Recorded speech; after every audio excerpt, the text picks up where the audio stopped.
Bienvenue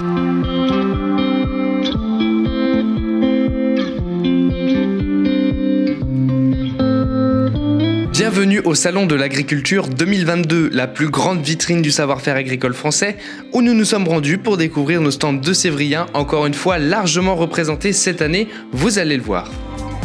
Jean-Claude Sarrazin, joyeux retraité de la filière laitière, que j'ai malheureusement abandonné il y a quelques années, puisque l'heure de la retraite avait sonné.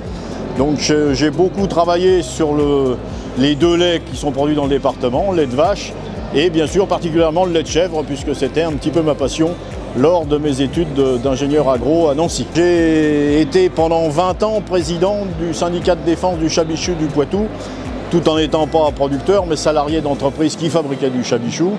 Et à partir du moment où j'ai été indépendant sur le plan des engagements vis-à-vis de cette filière, on m'a demandé de participer au concours en tant que juré neutre pour juger les chabichous du Poitou qui étaient produits dans notre belle et grande région du Poitou. Alors le chabichou du Poitou, c'est un fromage qui a la forme de bonde. La bonde, c'est le bouchon qui bouche les fûts de cognac, hein, on n'est pas très loin, donc c'est pour ça qu'on a repris cette petite image. Donc c'est un petit fromage qui fait 150 grammes en moyenne, qui perd un peu de poids quand il est plus affiné, et donc il y a cette fameuse forme de bonde qui a des couvertures diverses et variées, avec notamment des nervures, et qui a, à la coupe, un cahier qui est toujours lisse, très, très beau, très nacré, et qui est puissant en bouche suivant le degré d'affinage du produit, quoi. C'est essentiel de participer au concours général agricole. Je dirais à l'heure, les producteurs ne s'y sont pas trompés. Il y avait 8 concurrents ce matin, 8 produits en concurrence ce matin, parce que effectivement c'est un produit phare de la région de Poitou, quoi, hein. Quand on sait qu'on est la première région caprine de France, et j'aurais même jusqu'à dire du monde,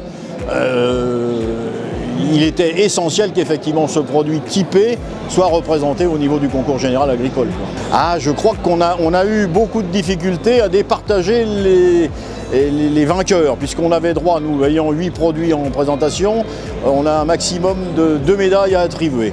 Et on avait effectivement en finale de notre dégustation 4 produits qui étaient relativement proches. On a discuté, rediscuté, regoûté, et on s'est mis d'accord bien sûr, puisque c'est un consensus, et on a attribué 2 médailles d'or.